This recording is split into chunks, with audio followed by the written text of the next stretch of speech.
Welcome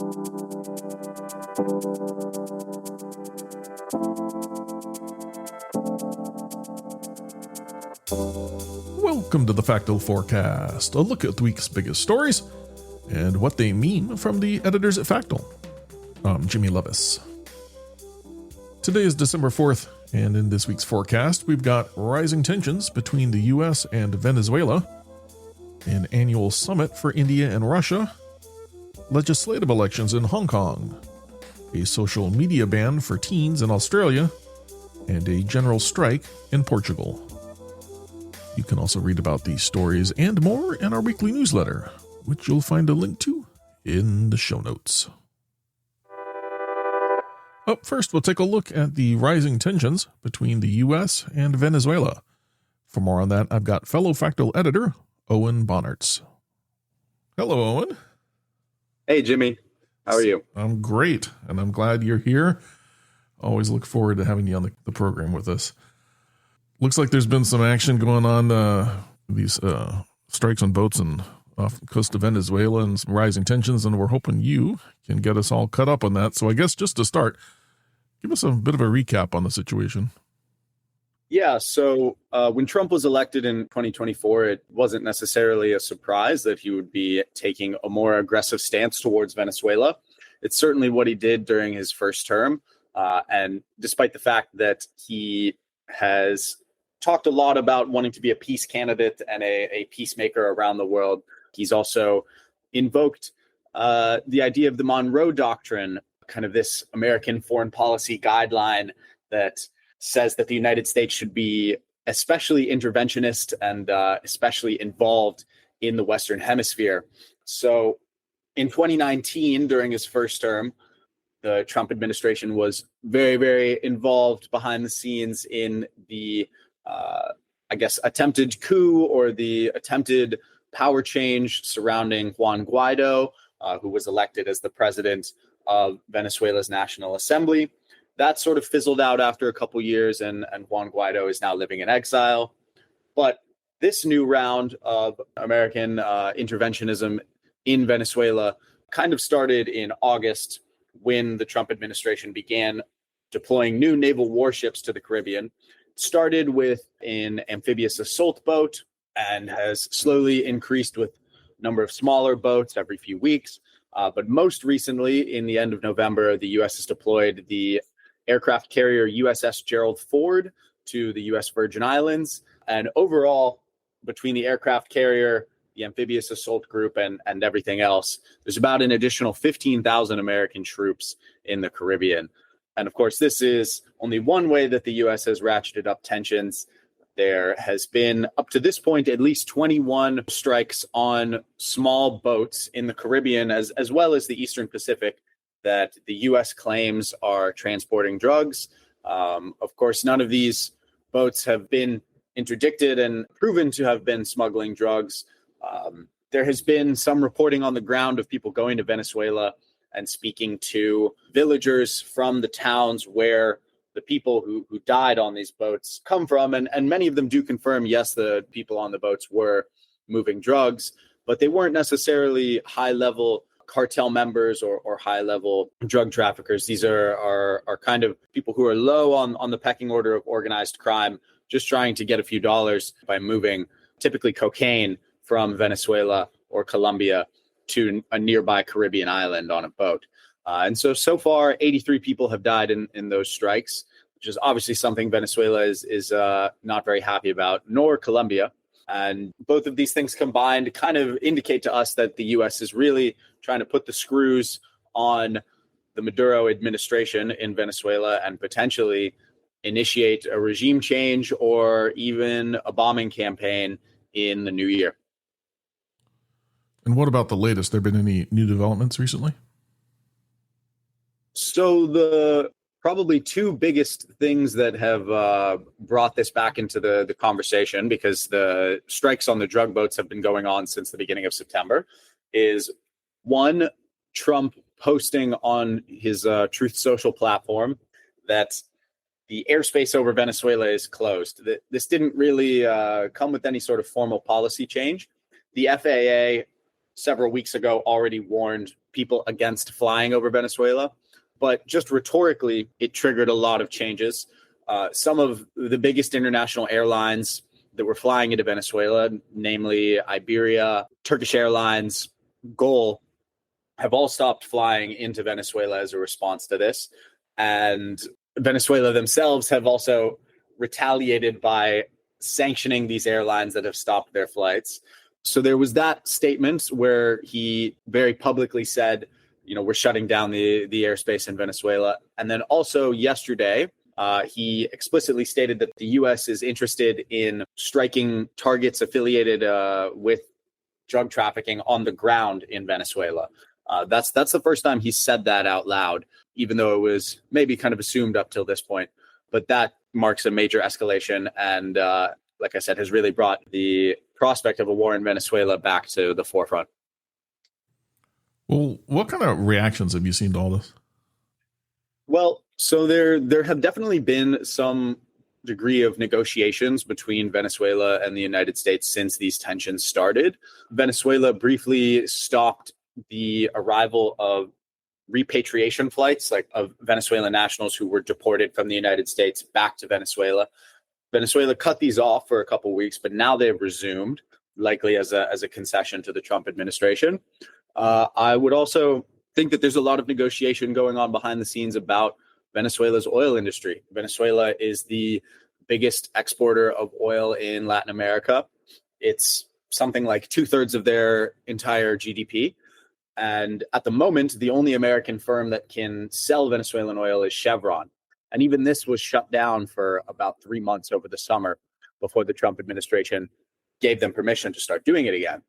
So I think any sort of negotiations and really what is motivating the American policy in general and has motivated American policy since the 1990s when Hugo Chavez came in and nationalized a lot of oil infrastructure is trying to regain access to that market so that American refineries can start refining Venezuelan oil as opposed to having to rely on the Middle East halfway across the world.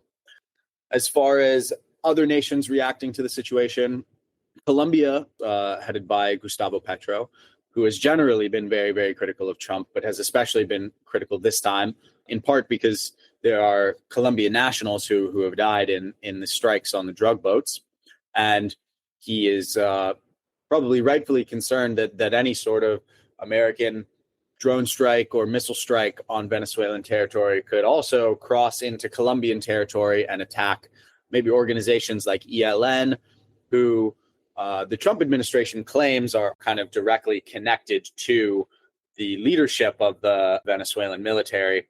And so if you were to ask the Trump administration, Venezuela is contributing directly to America's drug crisis by taking cocaine that is produced in Colombia, and then it goes to ELN in Colombia, and then it crosses the border and goes to the high brass of the Venezuelan military, which the Americans call the Cartel of the Suns, and then from there gets smuggled into the United States, which has certainly proved to be true in some instances. There have been members of the Venezuelan military that have been arrested and sanctioned for their involvement in drug trafficking.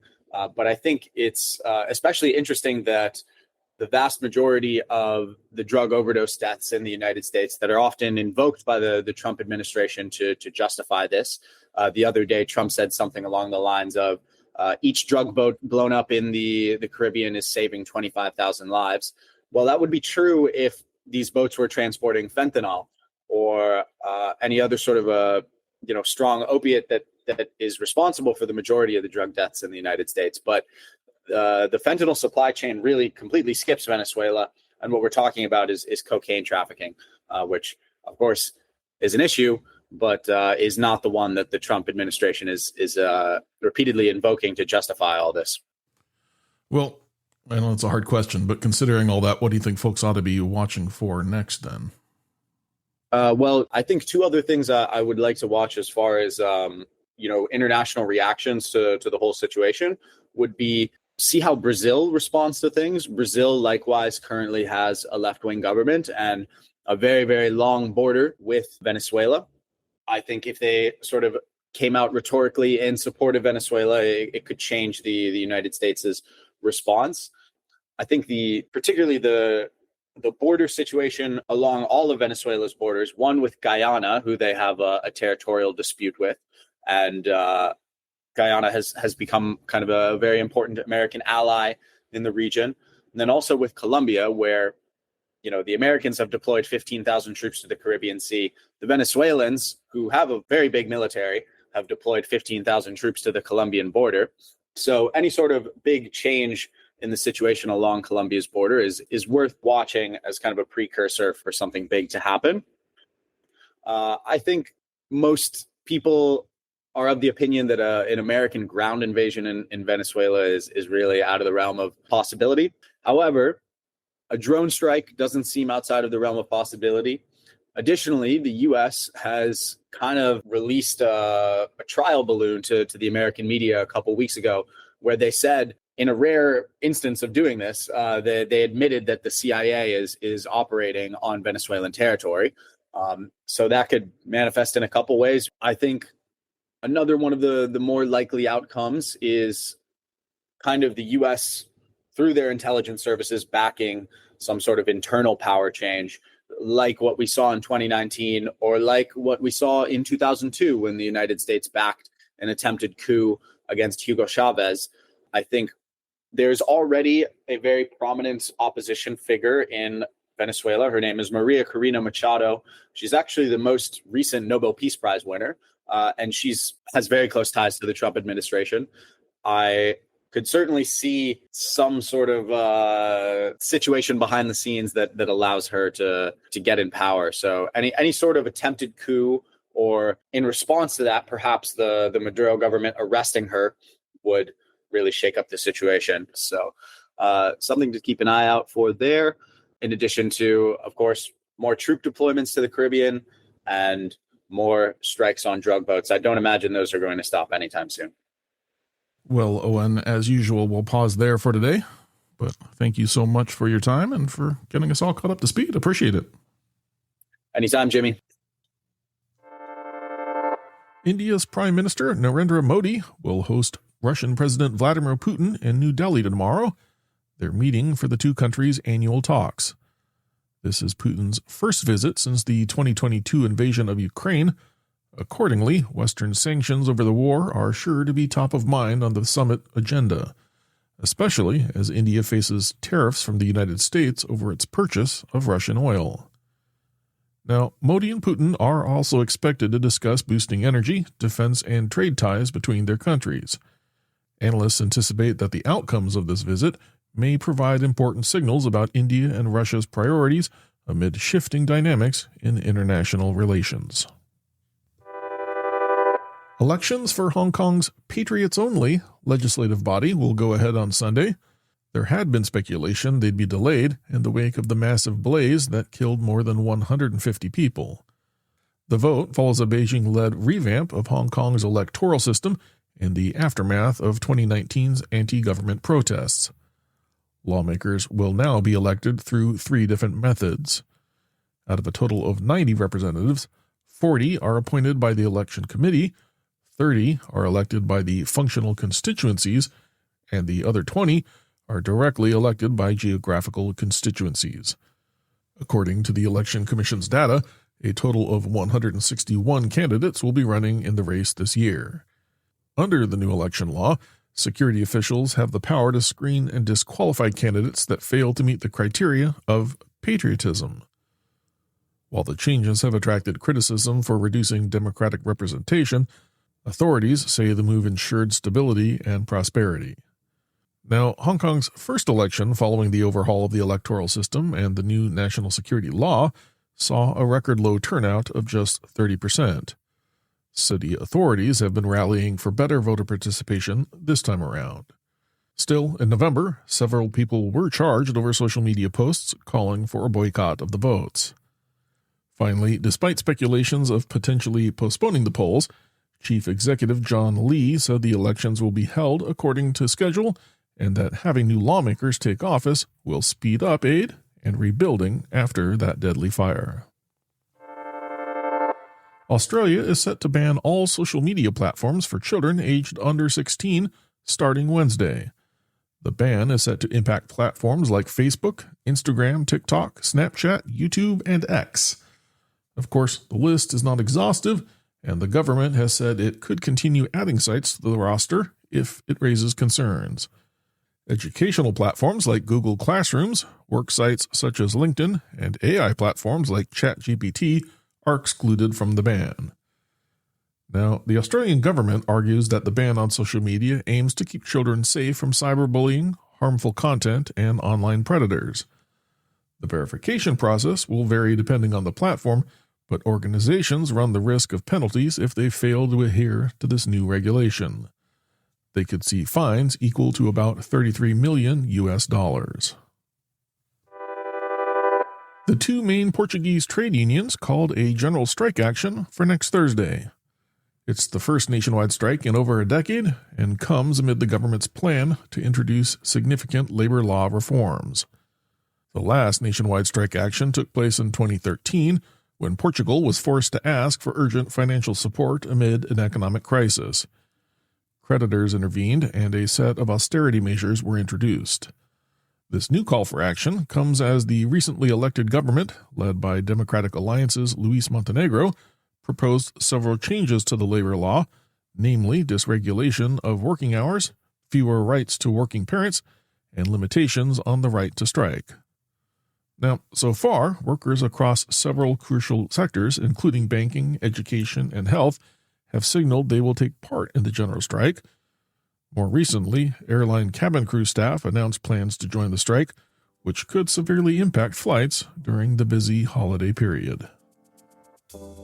As always, thank you for listening to the Factal Forecast. We publish our forward-looking podcast and newsletter each Thursday to help you get a jump start on the week ahead.